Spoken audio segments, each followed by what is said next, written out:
Good evening, ladies and gentlemen. The school committee business meeting of September 13th, 2021 will now come back to order. Madam Secretary, please call the roll. Ryan DiZoglio. Present. Karen Hallbauer. Present. Jessica McLeod. Present. Susan Nicholson. Present. Luann Santos. Present. Jane Azani Pesh. Mayor Neil Perry. Present. Okay. May I have a motion to accept the agenda as presented? So moved. Moved by Member Nicholson, I think it was over here, and seconded by Member DiZoglio. Any discussion on that? All those in favor signify by saying aye. Aye. Opposed, say nay. The ayes have it unanimously. And now I ask you to pay close attention. May I have a motion to amend the agenda and remove Section 6A, ratification of the Massachusetts Nurses Association? So moved. I'll second it. Moved by Member DiZoglio, seconded by Member Hallbauer, I think. It was a dead heat. This is a lot harder than it looks like on TV, isn't it? Any discussion on that? All those in favor of amending the agenda to remove 6A, ratification of the Massachusetts Nurses Association, signify by saying aye. Aye. Opposed, say nay. And the ayes have it, carries unanimously. Thank you very, very much. May I now have a motion to approve the agenda as amended? So moved. Second.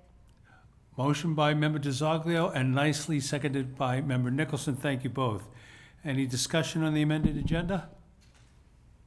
Hearing and seeing none, all those in favor signify by saying aye. Aye. And opposed? The ayes have it unanimously.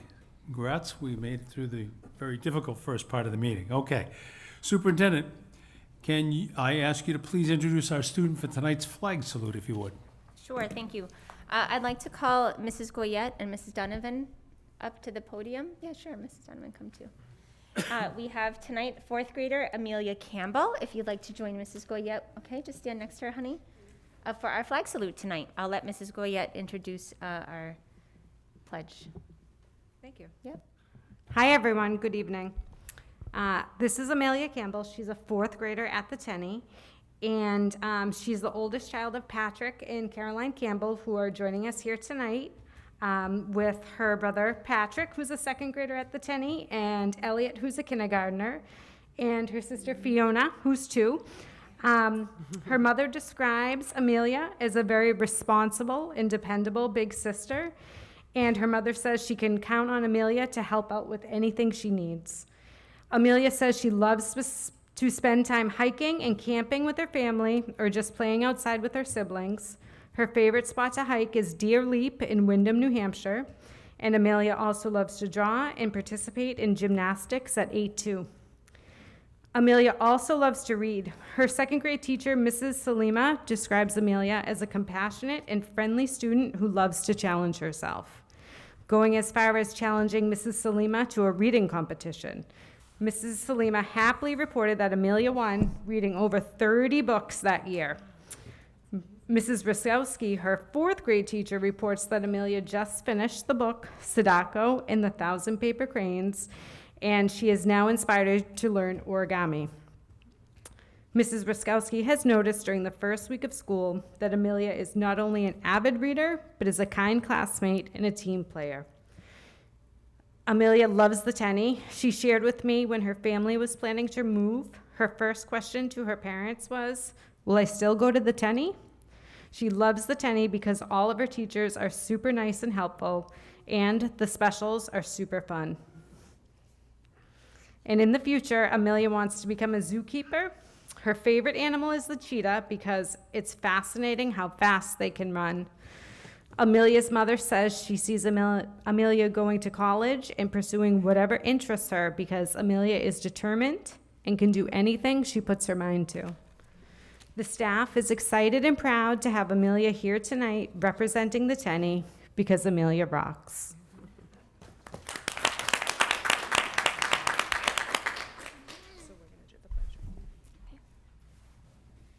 Should I start?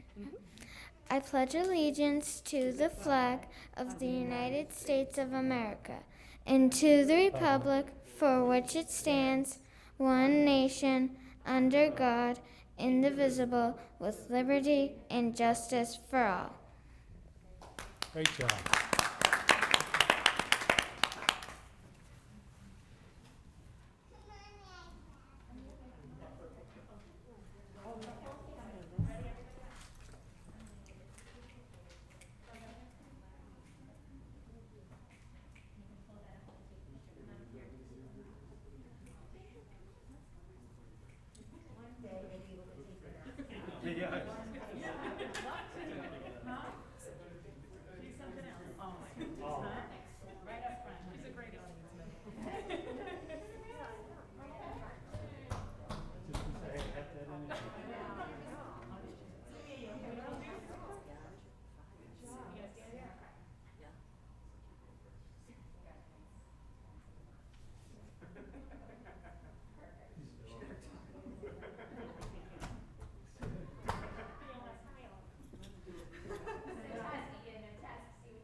Thank you, Amelia.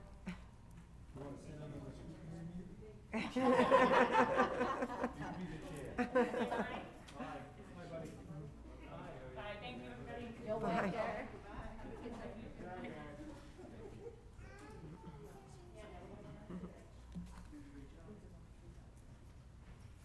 Yeah, before COVID, there used to be pass-through right here, right?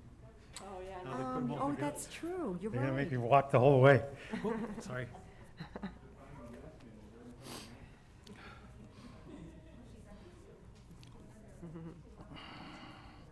Okay, continuing on, Superintendent, will you please introduce the new student representative?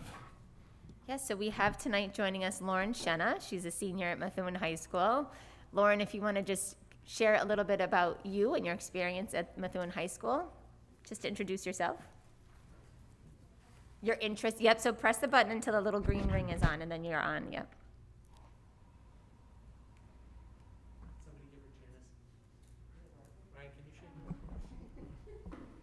Oh, we want to switch it.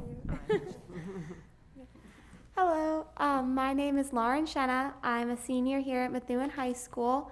I run cross country and winter track and spring track. I love my teammates. They're absolutely amazing and they've made my high school experience absolutely wonderful. I love English. I plan to be a communications major in college and I want to be a journalist. I take 3 AP classes this year at school. I take AP Literature, AP Calculus, and AP Statistics, and I love all of my teachers. They're all absolutely amazing, and I'm so proud to be a Methuen Ranger. Awesome, thank you for that, Lauren, that was great. And welcome, we're happy to have you here with us. We are, welcome.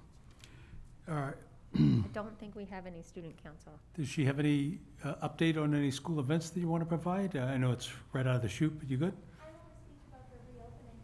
Oh, that'd be great, share that. Thank you. I guess not.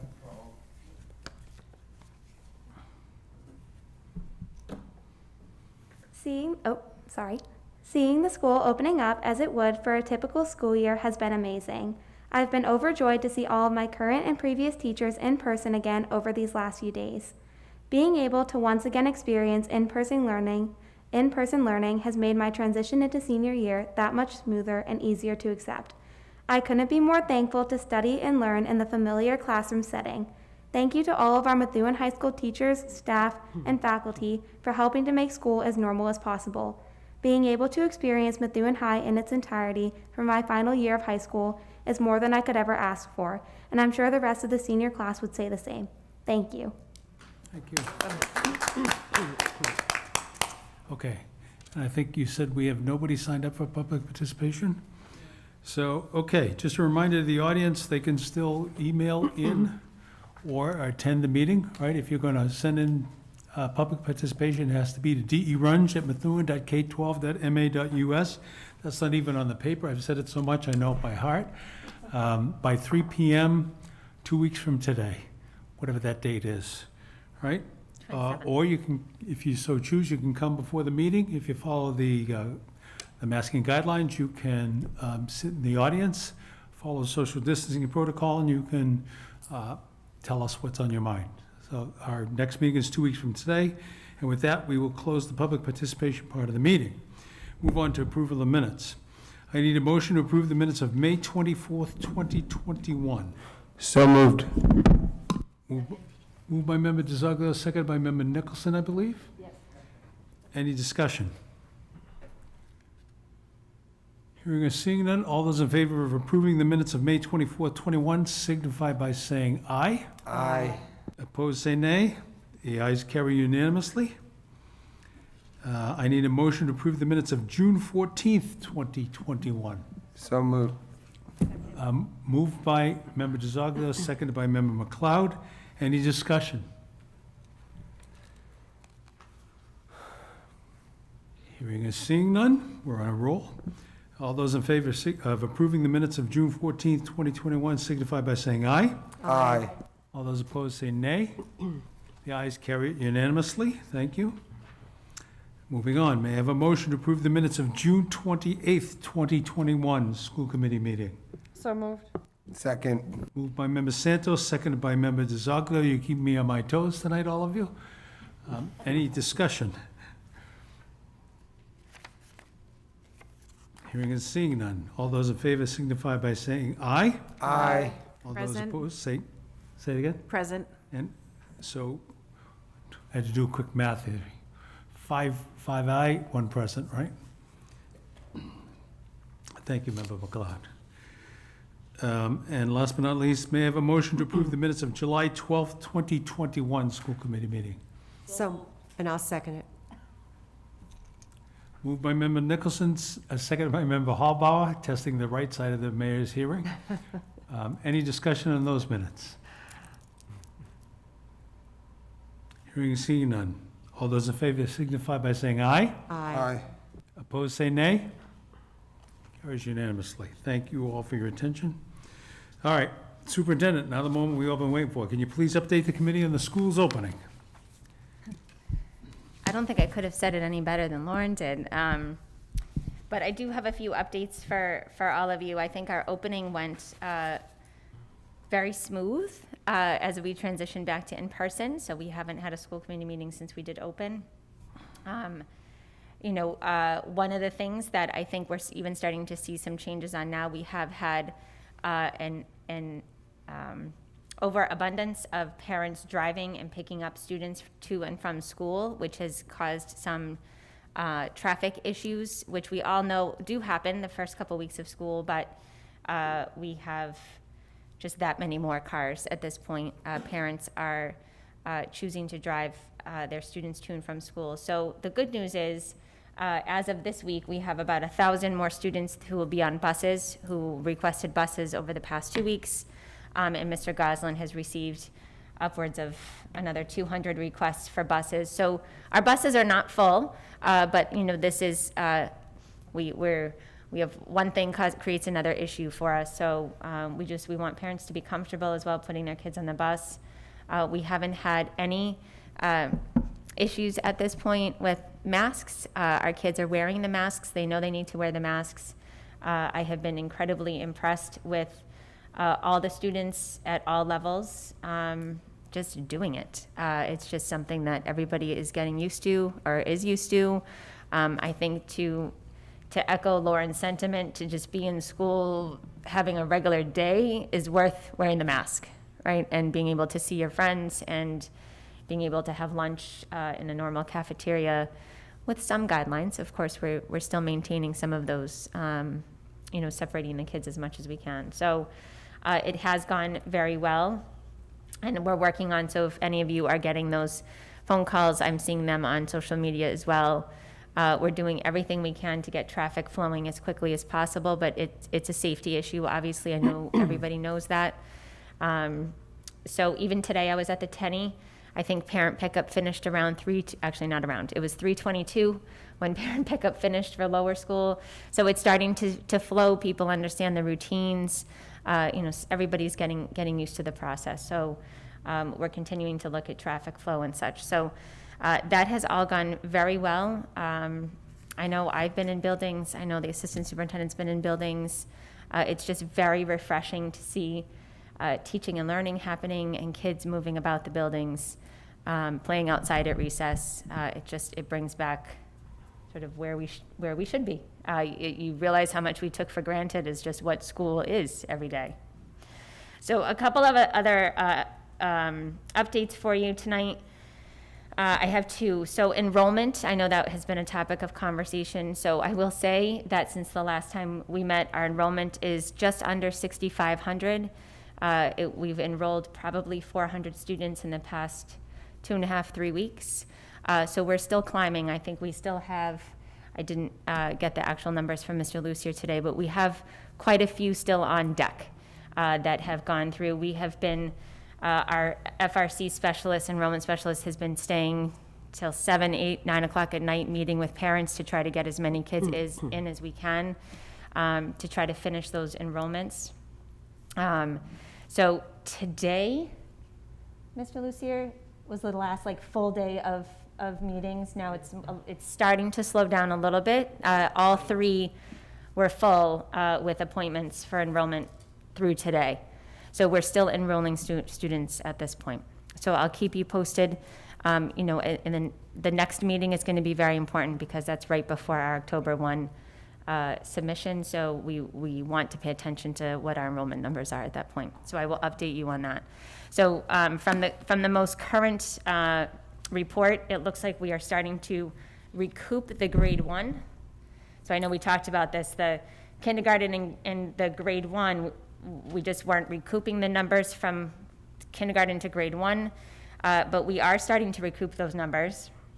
So those numbers are climbing in all 4 buildings. K is a little slower right now, but we do have kindergarteners in the queue in the enrollment.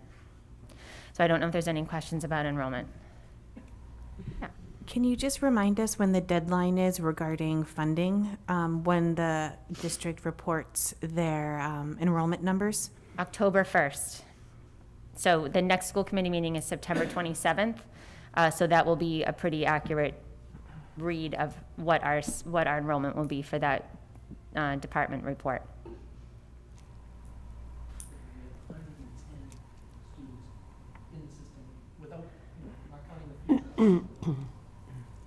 110? 110 on the list waiting to bring in documents. So Mr. Lucier just said we have 110 on the list waiting for documents in process right now of registering.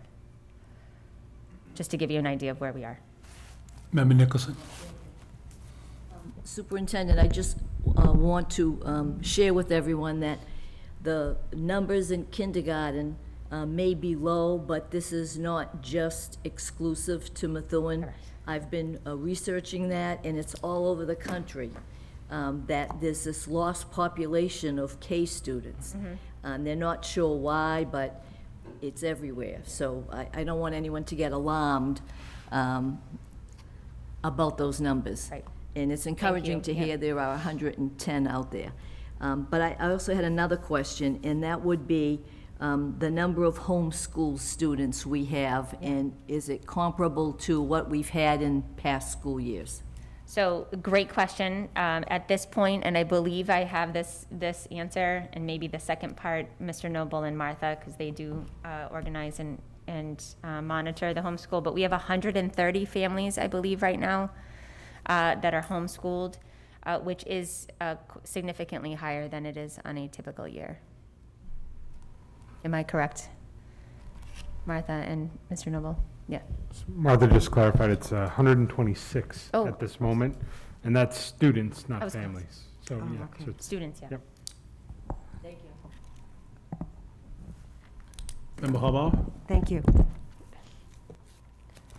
I have a question about the buses. Yes. I've heard Okay. that some buses have been arriving earlier than scheduled or much later than scheduled, and I'm wondering if that has anything to do with the traffic, the excessive traffic that we're having, or is it just a situation with Buses shouldn't schedules. be arriving early. If they're arriving early, like really early, I need to know, because the bus driver's not doing the route correctly. But all districts, well, there's a shortage of drivers. So at the end of the day, we're having an issue where, I always say it's not that bad, but I know some districts are a lot worse off. Like today, we had 3 routes where drivers had to do a route, come back, and do a second route. So that leaves that one bus of kids later than normal. We do notify the schools if it's going to happen.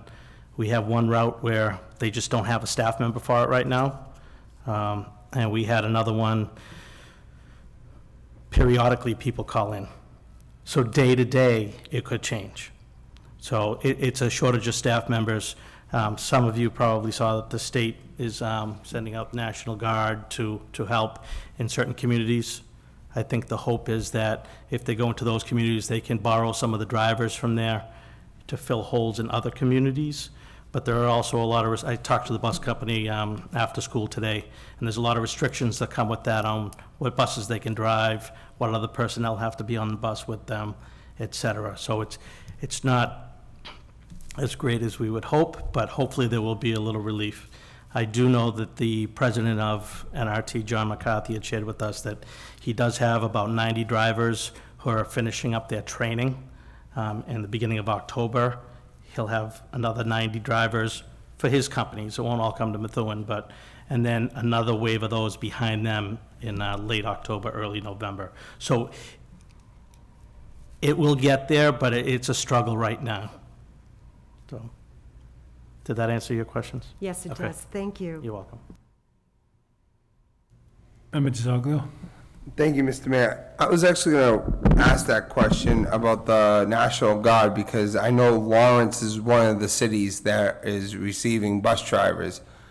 I was just wondering what gives, because there's like 6 cities right now, I think that's on that list of National Guards. What puts those cities on the list and like communities like us not on the list? I'm just curious. The first I heard about it was when I got the notice on my phone, so I really, I would be remiss if I try to discuss any of this at this point, because I don't know enough. We did not get any more information from anybody other than what we saw on the news this afternoon. So I really don't know. That's a great question, and I think we'll work with the bus company and the state. I'm sure Desi, maybe not, I don't know, will help us, but I can't answer any of those questions. Yeah, I wish I had more answers to that. Thank you. So new, yeah. I just want to say it's a little disheartening to be able to find that out through the news. In your position, would have liked to hear that you got that, and I'm just speaking for myself, is that it would have been nice for our superintendent to have that information ahead of time. Not your fault, just making a statement. Yeah, we didn't, we all got it today at the same Yeah, time. doesn't make it easy, but it is what it is. Yeah.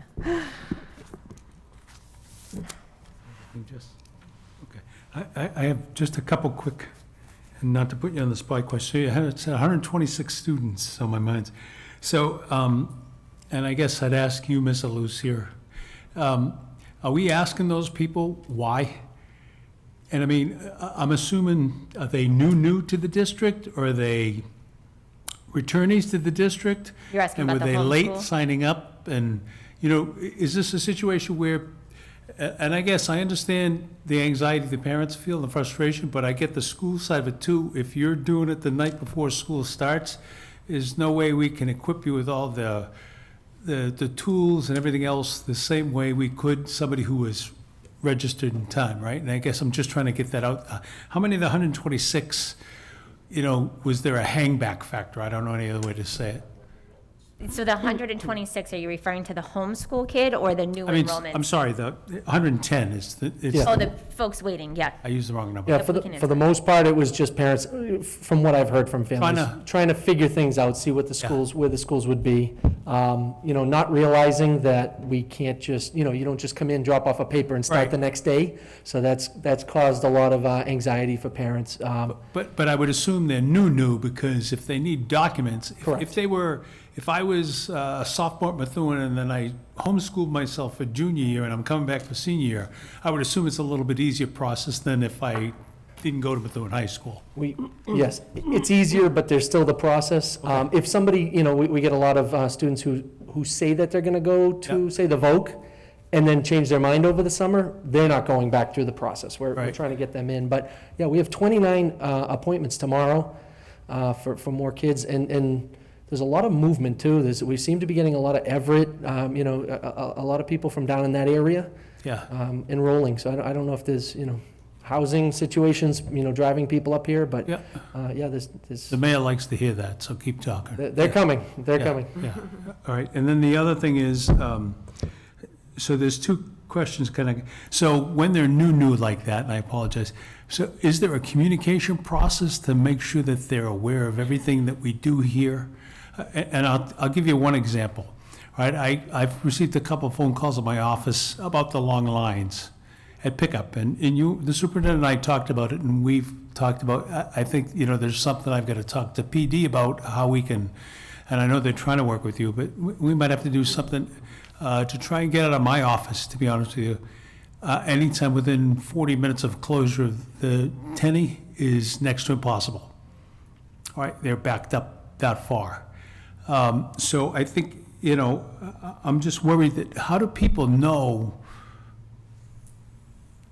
the processes for communication? And I'm dating myself. I remember when my kids went to the Tinny, we got a little card with a number on it, and we had to flash that card, and that's how I don't know if that's, maybe that's way old school, but there was some process like that we got a paper in the beginning of the year, and the Perrys were 126, and we show that 126, and the kids would come out, that kind of thing.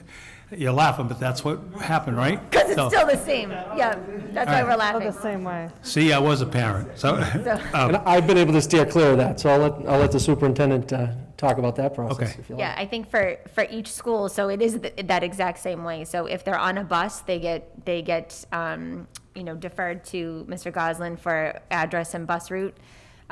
If they are parent pickup or drop off, they get deferred to their appropriate office, so upper or lower school office, for exactly what you just said, assignment of numbers. Each school does it a little differently, but it's all based on a number system. The Timony's trying to figure out how to spread out the parent pickup and drop off, so not everybody's coming through Pleasant View down Ranger Road and blocking Jackson Street, because that's been happening right now too. So we're trying to work with Sergeant Fleming to figure that out. But the process comes through the principals at each of the buildings. So at the opening of the year, everybody gets what that process is and who to contact to make sure you have the right parent. And people put the number in their window. So I was at the Tenny today, the card is in the window. So when we're calling numbers, the parents have the number, it matches the kid's tag on the backpack, and that's how parent pickup and drop off work. And do you think, I guess, just for the short dismissal time period? I know. Do you think it would be beneficial? So I'm watching, when I had my COVID, I was watching all these social media posts go back and forth because school started. And Jackson Street and Pleasant View Street came up repeatedly. Yes. And, is that something we should be assigning do we normally have a crossing guard there, and we don't right now, and maybe we should ask one of the police officers, at least in the early part, for the 1 hour or the 1.5 hours to be at that intersection, make sure things goes, would that help, or? So Sergeant Fleming, so for the traffic is what I'm hearing is, Yeah. It's not the walkers and riders, it's the riders, right, the pickup. So what was happening at the Timony, or what is happening at the Timony, lower school pickup, parents are coming from Jackson and Pleasant and Jackson. They're Right. coming from both angles. Yes. So they're blocking Pleasant View and the traffic Correct. on Ranger Road all the way through the Right. high school. So is basically making that's a stopped. shoehorn, yeah. Yes. So I did have officers out there last week Okay. to check to see sort of what was happening and try to move traffic. Because now what's happening is high school parents cannot pick up their high school kids Right. for after-school activities because the traffic to get into the Timony for lower school pickup is atrocious. So that's what we're trying to fix right now. And again, this week is making sure that we look at it now, which they're doing now. So the school service officers are watching the traffic, seeing if we can change the traffic flow to lower school and upper school Yep. side. So there's a Pleasant View side pickup and a high school side pickup, if you would, and they enter from only those two entrances, so we don't block the entire Ranger Road from Jackson to Pleasant View. So we're trying to work on some things, but Sergeant Fleming and I talked about it today, just to make sure we're not messing with any other traffic flow before Mr. Reeve makes that change with parents. Okay.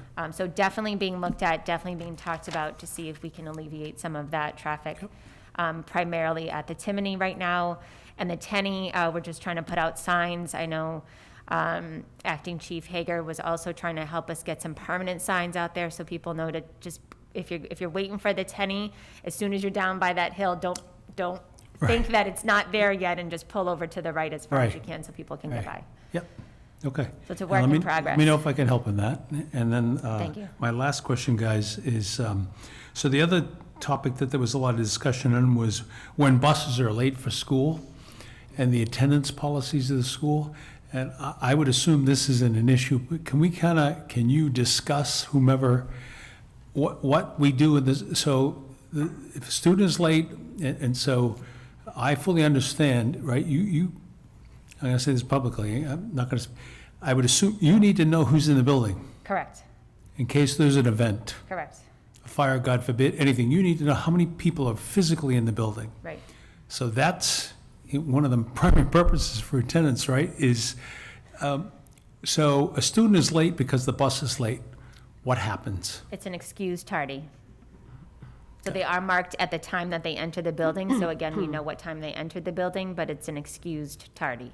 So we don't need, we usually send the kids into their first class or the office as an excused tardy. Yeah, I wanted to say, because some people are, on social media was saying they're being marked absent, and then the teacher doesn't remember, and it doesn't get corrected, and I said, oh, I don't know, doesn't sound like it would be right. Yeah, the kids could be marked absent if they're coming in after the home, like in the grammar schools, a homeroom attendance. Yep. But then that would be changed so that we knew the time that they arrived. The secretaries in each building are responsible for making those changes. If there are issues with that, I would like everybody to call their respective offices so that we can make sure the attendance is correct. Yep.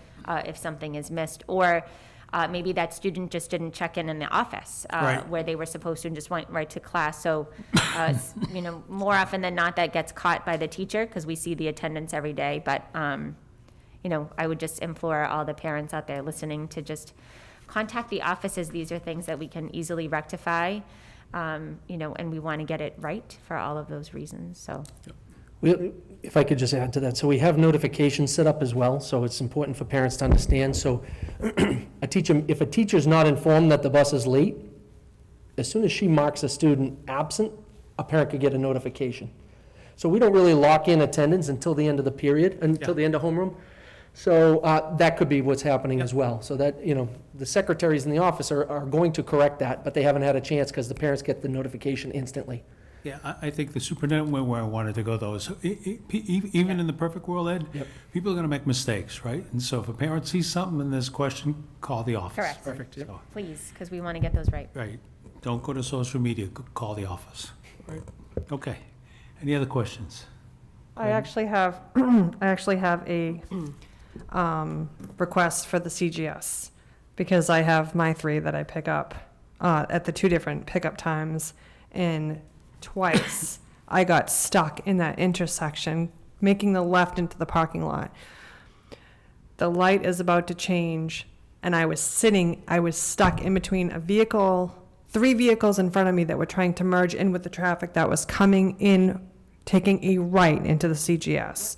And there was a car and a school bus behind me. That school bus sat through 5 light changes until finally the crossing guard told the school bus to go in the out because there was no other way to move. So that caused quite a traffic jam, and that happened to me twice, ironically in the same position. So I wasn't looking forward to getting into an accident, so I followed suit just to get out of the way. So maybe ask to have that area observed as well. Sure. Thanks. So also be aware, so I'm left with 2 service officers covering 4 buildings. So we're also in that little bit of a pickle, right? So we have one at the high school who does come over and help with traffic. So he does the high school traffic, and we have extra officers for the high school traffic as well. But I'm also left with, I have Officer Fabrizio, who is primarily at the Tenney right now, so there's no officer at the Marsh in the afternoons, but that seems to be going okay, just because of the way they have the entrance and exits set up. There's cars and there's traffic, but it's not impeding other folks or Pelham Street. And then I have Officer Torres, who is going between the CGS and the Timony, and right now the Timony Ranger Road issue is rather large, so he's trying to go between those 2 schools. I've been at some schools in the morning, some schools in the afternoon, just to kind of see and gauge sort of where we are. I often drive by in the morning, so I've been driving at like 8, between 8:25 and 8:45, just to see and how quickly, our kids are getting in and out. Today, the Timony and Tenney were great. By 8:36, there was nobody on Pleasant View and nobody on Pleasant Street. So the drop-off seems to be going pretty smooth. We just have to work on the pickup at the end of the day. Yeah. Thank you, Mr. Mayor. I actually have a different topic. It's I got a call the other day from a few parents about the test and stay worksheet that was sent home. And they were very concerned about it, in the sense of, I guess, I didn't read it, but on the back, I guess on the bottom, it says parents will not be notified once it starts the testing. Yeah. A lot of parents are feeling that, you know, if my kid's getting tested, especially the grammar school kids, the younger ones, they feel like they should be notified, and I kind of agree with them. Just in case there's something.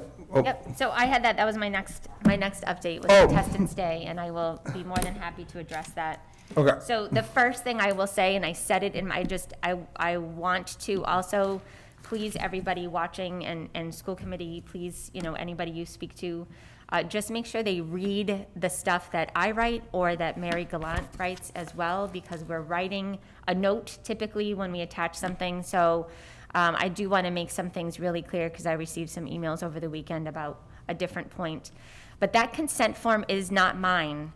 That consent form is not something I created. That came from the state. I cannot alter it in any way, shape, or form, because that is the information that CIC Health, which is the company that DESE has contracted with to do this work for us, created.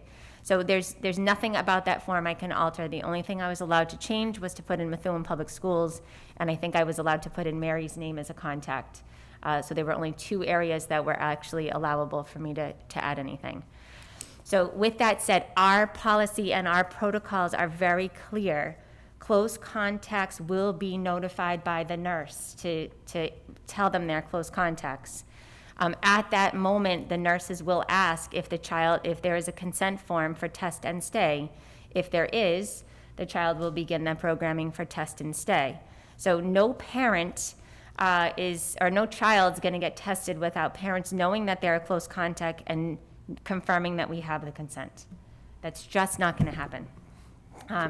So the other piece of it, and I think part of that when we were on a call with DESE about it, is the intent, we believe, of that statement, Member DiZoglio, was that we wouldn't be calling a parent every single day of the 7 days we were doing the test and stay, but that every student would get notified that they're a close contact. Parents have to know they're a close contact. So that's part of our protocol and procedure. So there's no way a parent will not know that. The other thing, so I think that answers your question? Yes. Perfect. So the other thing that I received a couple of questions about that I just want to make clear, and I know we've talked about it here, but for some reason there's still some hesitation about this. So the 2 emails I received over the weekend were about the pooled testing. And so, as I have repeatedly said here, I will say it with as much conviction as I can tonight. We are not participating in pool testing in Methuen. That is not the testing choice that we have chosen here in Methuen. That consent form, again, not my form, was created so that it covered all 3 types of programs. The test and stay for asymptomatic close contacts, the initial test for any symptomatic staff or student, which we are also doing, right? We think that's in our best interest. If somebody is actually showing signs, we can give them a rapid and know if we need to send them out at that moment. And then the test and stay, which are for asymptomatic close contact staff and students. We are not participating in the pool testing. So I have said that repeatedly in my notices. I've said that repeatedly here. There is no hidden agenda with that at all. At this point, DESE is not mandating that we do pool testing. I don't think that it is in the best interest of our school community to do pool testing. I want to see how the test and stay goes. We have all the Binex kits in the buildings, which is good. Mary Gallant and I had a meeting on Friday with the liaisons for the companies who will provide the staff. We are actually hopeful that we'll have staff on site to start conducting those Binex testings by Friday, if not early next week. So we're getting ready for this. So consent forms are coming in. We got a lot of paper forms today that came back from families. And we also had families who did the electronic, which is the easiest way to do it. But we understand parents want to fill out the hard copy, so we sent those home on Friday as well. So we're well on our way to that. You know, we're going to have to see how this program plays out, and how many parents are actually going to give consent to test and stay. Because if I have faculty here from a third-party company and our parents are not consenting to test, I'm not sure how much the program will you know, how we can maintain it here. So, you know, we will have it. We will. I'm hopeful to begin it here, like I said, by the end of this week or early next week is what we're being told from the company. And if I recall, we voted not to do pool testing as a school committee, correct? Yep. So I want that also notified to the parents, like, we had to have voted to allow this to come into our schools. And as a committee, we all agreed that this wasn't in the best interest of our community.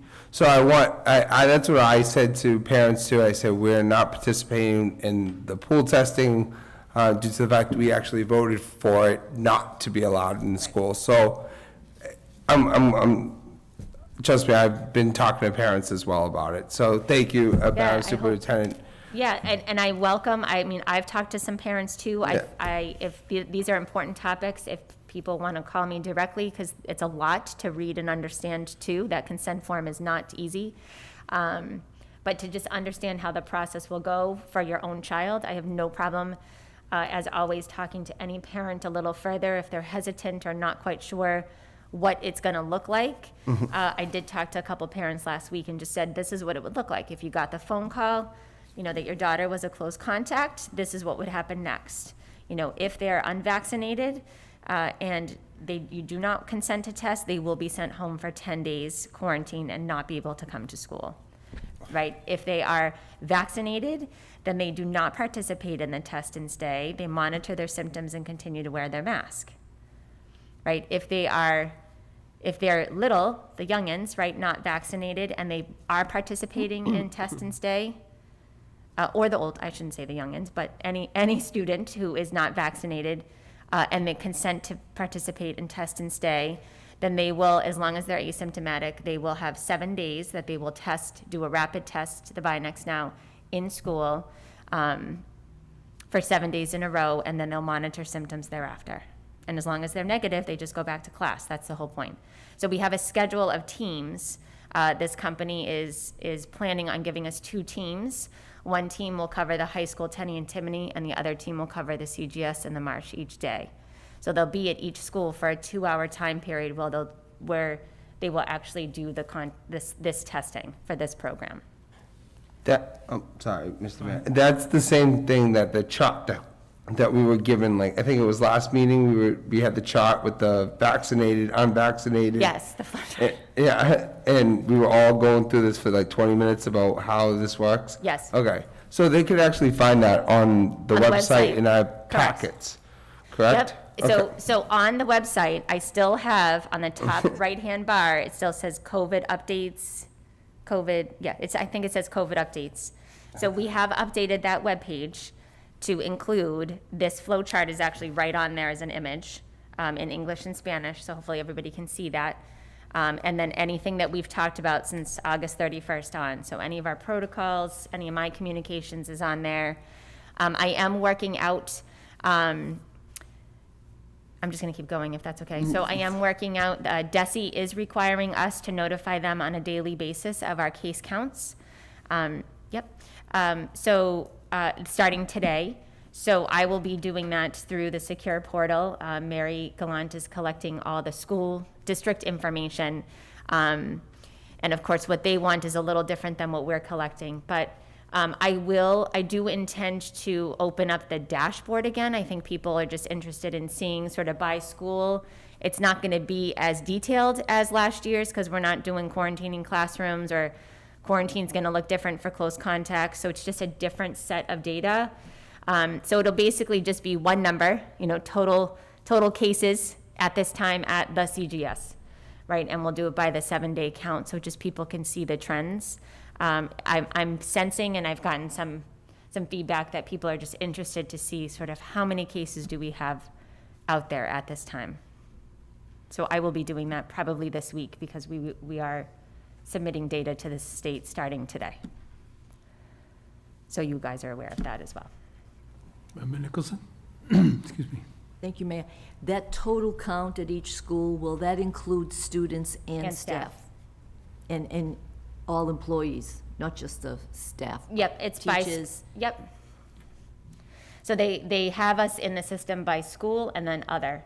So that a central office, I would report as an other for our district, because we don't have students in our building, but they want to know total staff. So any staff that is in the Tenny, cafeteria, custodial, secretaries, anybody Okay, would be included. all right, and the mention of the 3-page flow chart that we looked at the last school committee meeting. Yep. I know you commented that you wanted to revise that a little bit, so has that been revised since we looked at it at the last meeting? It's been revised, but we've only removed a couple of points that were incorrectly put in boxes. So there wasn't an overhaul of it.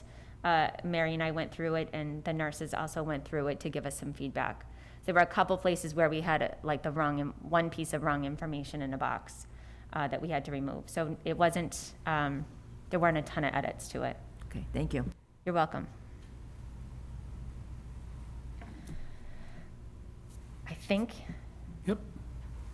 Anything else? Okay, thank you, Superintendent, that was great, and congrats to everybody for the good kickoff. That moves us to the residency report, and I think we kind of covered that with Mr. Lucio's statement, so we'll move right on. There's no old business or pending matters, and we amended 6A out, so let's move on to finance and operations, if you could. Moving on to the expenditure report, does the committee have any questions on the expenditure report? I have one. You almost got away sky clean. Is this the end of FY '21? Is this the last fiscal year '21 report? What you do have in there is the end of fiscal '21, so that's June of Yep. 2021, and you also have July and August of FY '22. That's what I thought. So we didn't have the books weren't done during our last meeting of the year. Yep. So you got the end of last year as well as the beginning of this year, So for that as well as the revolving account. So the 1.3 million in the contracted services account that was budget balance at the Correct. end of FY '21, where does that go? It's, City. pardon my ignorance. 'cause All it's those funds that are left over are city funds, Comes back? Yep.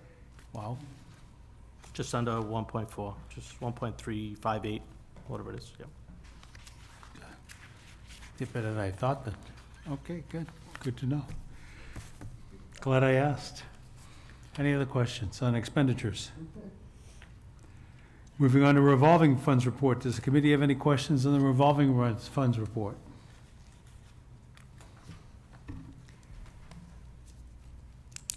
Okay, let's move on to the grants reports.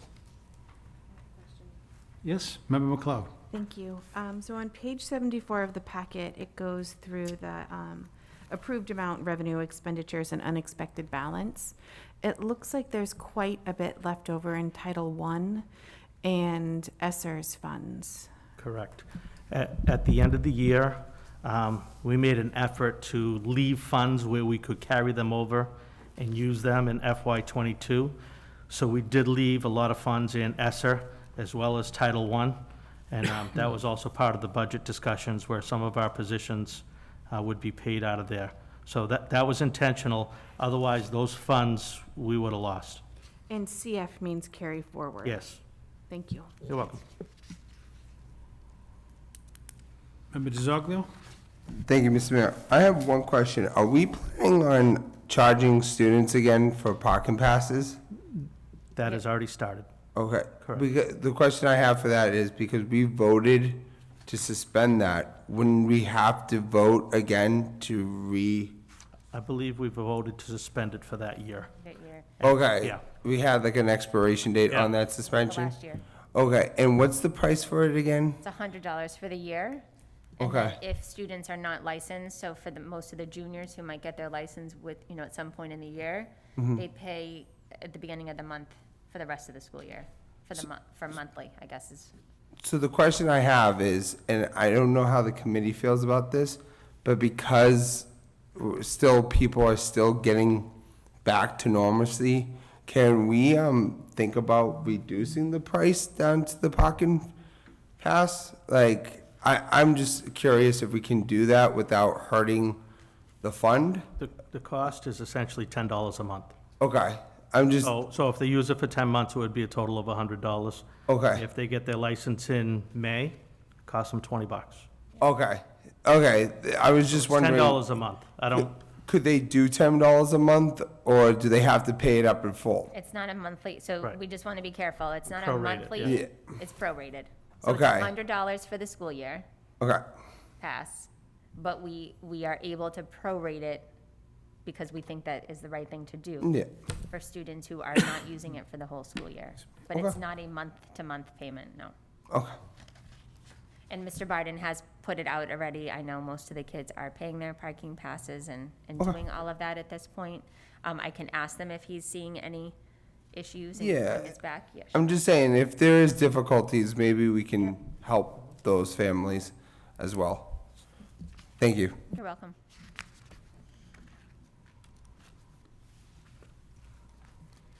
Any other questions on the grants reports? Okay, let's move on. Student activity accounts. Does the committee have any questions?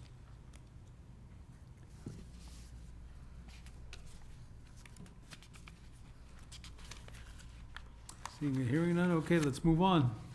Takes us to my favorite, the food services report. Does the committee have any questions on food services report? Are we serving enough bologna and cheese? I'm sure we are. Bologna and cheese. Listen, Mr. Frati was able to pull off chicken nuggets and french fries on day one, which I think just sold the whole grammar school. All of the kids were eating chicken nuggets and french fries first day, so.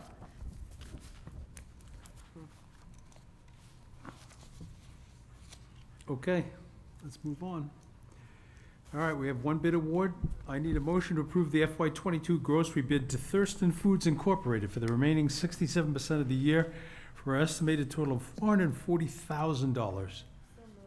Moved by member McLeod. Second, Second by member DiZoglio. Discussion.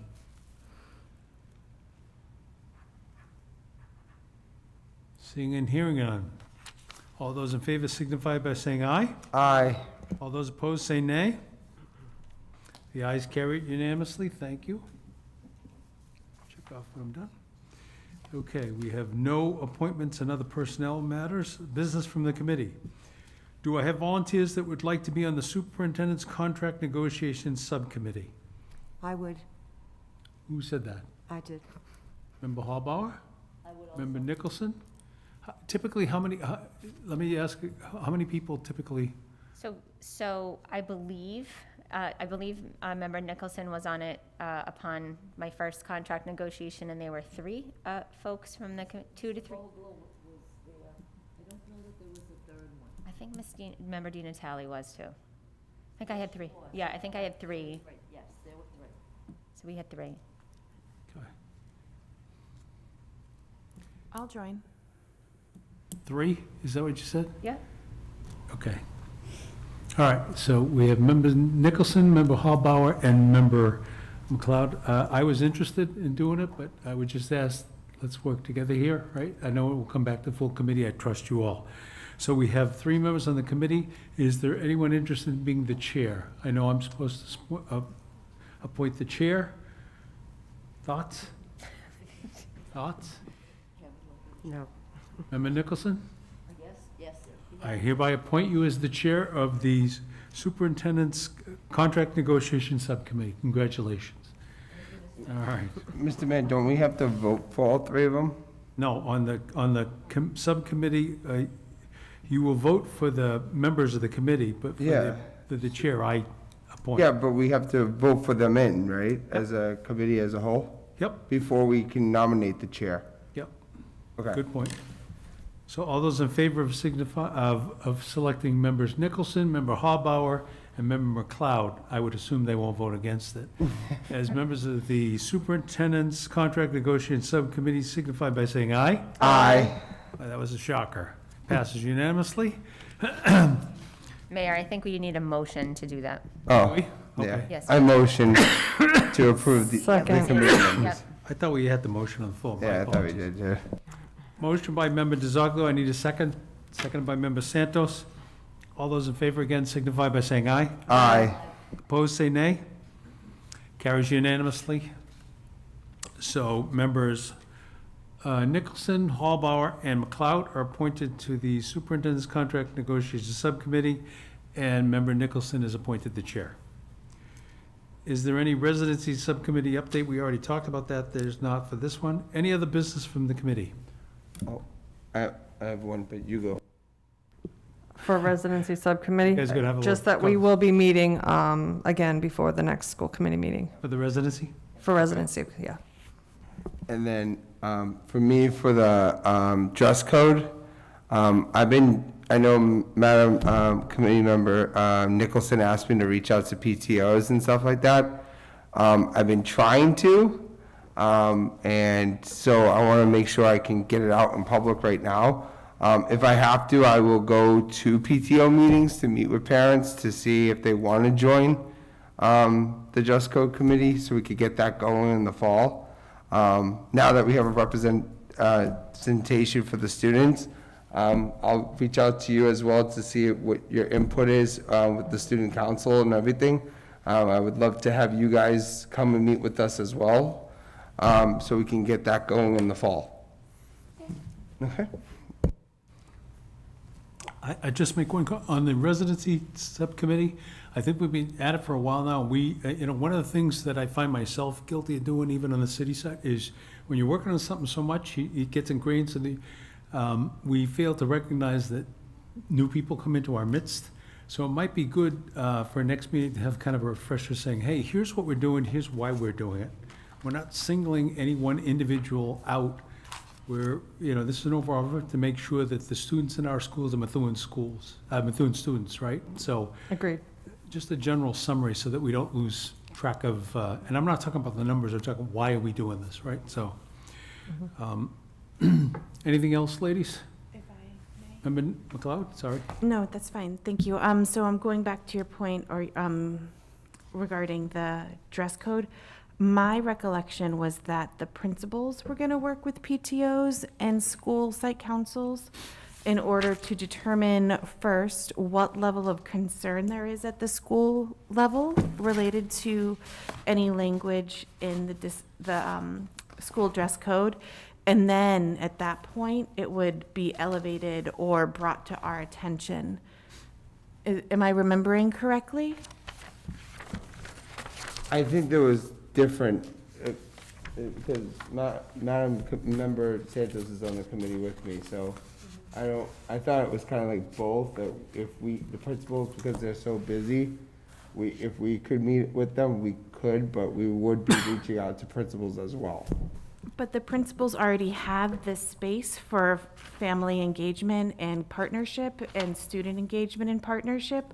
So I would recommend not overstepping and taking any of those conversations away from the school leaders, but figuring out how to collaborate with the school leaders within those given spaces. This definitely feels like a school leader conversation, not a school committee conversation at this point. I agree. I agree, Yeah, I I agree. agree too. I think we can refer back to the minutes from that meeting too, but I do recall. Trying to do. Oh, they're in front of us. Okay. Yeah. I do recall talking about the school councils and the PTOs with the principals Yes. to bring back here if we, through the fall, so that we could have those conversations with the parents in each building. The minutes from that meeting are in the packet that we reviewed and says approved that. just this evening. Okay. That's what I thought too. So I just wanted to reach out and say, other business, I want to say thank you to so many people who reached out to me when I got COVID. All of you, thank you very much for your kindness and checking in on me. Superintendent checked on me a couple times. And I'm thrilled to death that she didn't get it.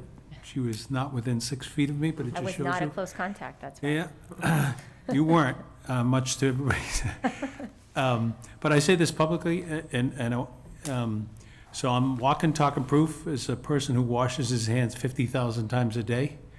That sometimes it's just bad luck, right? It's who you're standing next to in the market. It's who you give a ride to a friend in your car. It can be anything. And I'm so thankful that I got vaccinated, because my symptoms, while they were nothing more than a dreadful cough and unbelievable fatigue, they were still, the fatigue was real. I've never felt fatigue quite like that in my life. And so for anybody out there who's watching, if you're eligible, get the vax. We're still at 57% Methuen. We're trailing the state by 10%. Get the vax if you're eligible. That's not a political statement. I don't profess to one party or the other. Get the vax. I'm walking proof that it minimizes the impact on you. All right, you should know that the 3 people I live with, 2 of my children and my son's girlfriend, did not get it. They live in the same house with me, and they tested multiple times. It did not contract it. So it's a weird virus, right? And you got to protect yourself. So get out there and get vaccinated. I know we've got pop-up vaxes happening. We've also got a cleanup day planned for this Saturday, September 18th, from 9 to 11. I love those, as we clean the parks up. The mayor has very low tolerance and patience for litter bugs. And if it was up to me, I'd be fining people thousands of dollars for throwing trash on the roads. So get out, help us beautify your parks. We're going to spend some significant money restoring our playing fields and our parks and that, and we've got to keep them green and viable. But thank you from the bottom of my heart for everybody who reached out to me. I really appreciate it. Anything else? If I could just add to yours, I just want to welcome everybody to hopefully our first Friday night football game on Friday evening, which should be really exciting. It's been several years due to Triple-E and COVID that we haven't had a fall Friday night football game. So the kids are ready to go. And we're also, again, grateful. I did send out information to our eligible families. But we're also, with the partnership of the city and Greater Lawrence Family Health, they're going to have a pop-up tent at our home football games as well for testing and vaccinations for anybody who's there. So from 5 to 7. So we're just, they make it very easy for us to do this at any event. It's very accessible for anybody who is attending and eligible. So just wanted to put that out there publicly here that folks know. But again, I did send that out on Sunday to all eligible families and asked Matt Curran to do the same for the teams that we're playing, so they're aware that we have it as well. So any teams that we're playing could also participate in any testing or vaccinations. So thank you for that. What time is that game, Superintendent? Oh, you had to ask. The football game? The 6 p.m., I believe. 7 p.m. 7, okay. I'm so sorry, I should know. Thank you. It's like so embarrassing. 7, and the tent will be open from 5 to 7. So as people come in and the teammates are ready, the kids will be out there. 5 to 7, 7 o'clock kickoff. Marshfield, I believe. Looking forward to it. Yes. Anything They had a else? great win last Friday, so. Anything else? All right, with no further business for the committee, may I have a motion to adjourn the meeting?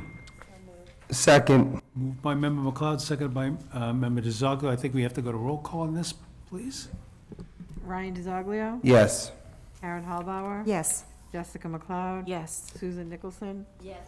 Luann Santos? Yes. Jane Azani Pesh? Mayor Neil Perry? Yes.